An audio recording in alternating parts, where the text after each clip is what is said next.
अगर आज आपने संस्कृत के इन 40 वाक्य को मेरे भाई पढ़ लिया तो आज आपके 8 अंक पक्के होने वाले हैं।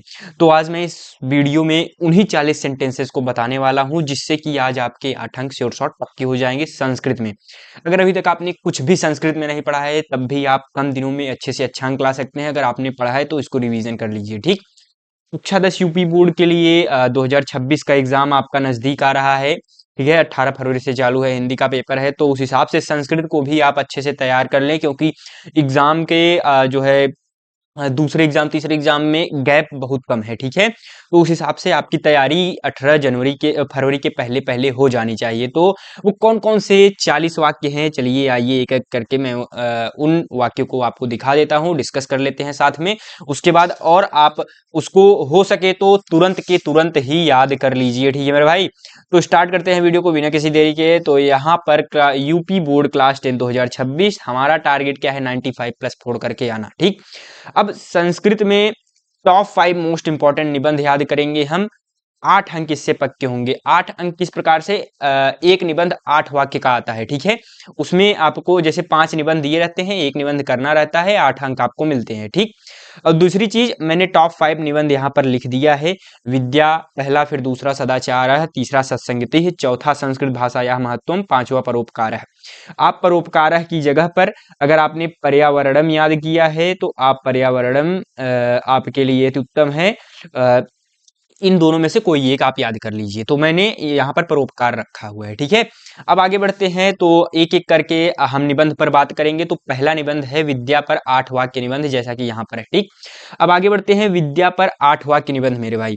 तो पहला वाक्य क्या है, अस्मिन् संसारे विद्या एव सर्वप्रधानम धनम अस्ति। ये पहला सेंटेंस 1 नंबर एग्जामिनर आपको यहाँ पर दे देंगे। इसी तरीके से आपको नंबरिंग करके लिखना भी है बोर्ड एग्जाम में। ठीक है, दूसरा क्या लिखना है, विद्या धम, धम नहीं धनम। ठीक है, धनम। विद्या धनम चौरो अपि चोरयितुम न शक्नोति, नृपः अपहर्तुम न शक्नोति, अन्य धनम भ्राता विभज्यते किंतु विद्या धनम भ्राता न विभज्यते।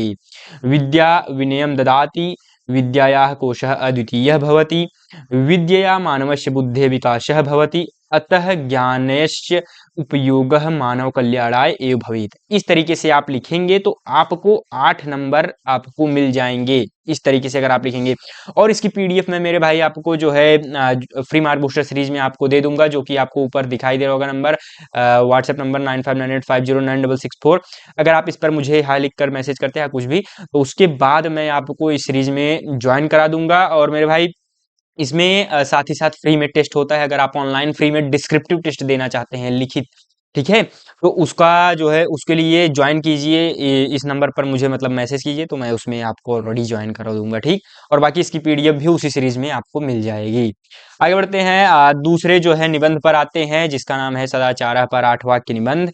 बहुत ही आसान निबंध है मेरे भाई। इसको एक एक करके सभी अगर 40 वाक्य को अगर आपने पढ़ लिया तो आपके बोर्ड एग्जाम में 8 अंक पक्के हो जाएंगे। ठीक, पहला शताम आचारः सदाचारः कथ्यते, दूसरा सज्जनाना यद आचरन्ति तथैव आचरणं सदाचारः कथ्यते, तीसरा वाक्य है सदाचारणं एकः अलौकिक गुणः अस्ति, समाजे सदाचारस्य व्यवहरणम् अनिवार्यम् अस्ति, सदाचारः मानवस्य अलौकिक विभूषणम्। अब इसका अर्थ भी मैं समय होता बता देता, लेकिन अभी मेरे भाई आपके पास टाइम कम है। इस वीडियो को मैं आधे घंटे पौने घंटे तक खींचूंगा, क्या मतलब है उसका, आप इसको हो सके तो याद कर लीजिए यथासंभव हो सके। ठीक, अब उसके बाद मूर्खाणाम एव जीवनम। अब समझ लीजिए 5 5 6 6 शब्द हैं एक वाक्य में। आप समझ लीजिए 1 2 3 4 5 शब्द, 5 से 6 शब्द हैं, इसमें तो 4 है। अब देख लीजिए कितना छोटा छोटा वाक्य है, इसको आप आराम से याद कर सकते हैं। ठीक है, मूर्खाणाम एव जीवनम सदाचार विहीनम भवति, सदाचारी सर्वैः शिष्टापूर्वकम आचरन्ति, सदाचारस्य महत्वम सर्वेषु धर्मेषु समान रूपेण स्वीकृतम अस्ति। इस तरीके से आपको याद कर लेना है इन 8 के 8 वाक्य को। अब आगे बढ़ते हैं सत्संगति पर। ये मैंने 9 वाक्य यहाँ पर लिखा हुआ है, आपको मैं दिखा देता हूँ। सत्संगति पर 8 वाक्य निबंध, इसमें से कोई 8 आप याद कर लीजिए, या 9 के 9 याद कर लीजिए। हो सकता है एग्जाम में एक आध सेंटेंस आप भूल गए, तो इसमें से एक आध एक्स्ट्रा इसलिए मैंने लिखा हुआ है।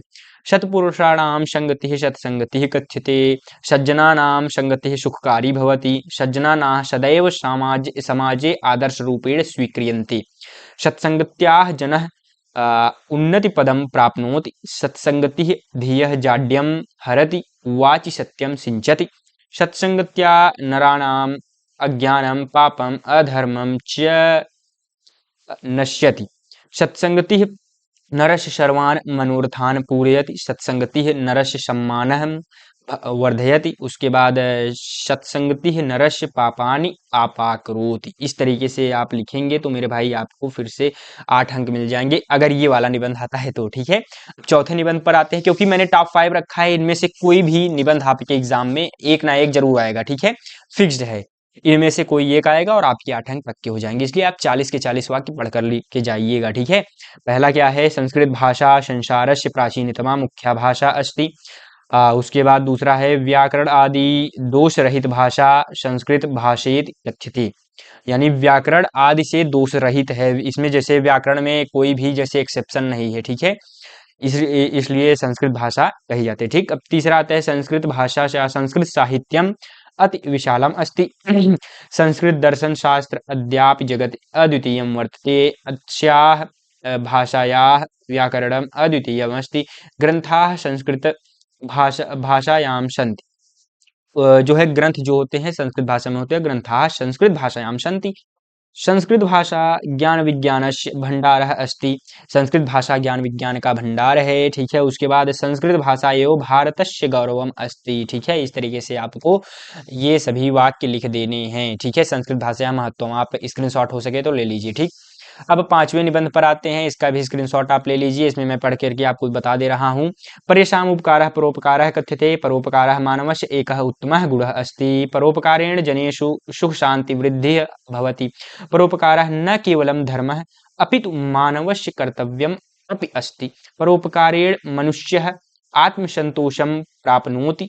उसके बाद अतः सर्वे मनुष्यैः परोपकारस्य मार्गः अनुसरणीयः। परोपकारः एव मानव जीवनस्य भूषणम् अस्ति। रोगिणां पीड़ा है। ठीक है, रोगिणां सेवा परोपकारः भवति। परोपकारिणः जनाः सर्वत्र सम्मानं प्राप्नुवन्ति। इस तरीके से लिखेंगे मेरे भाई।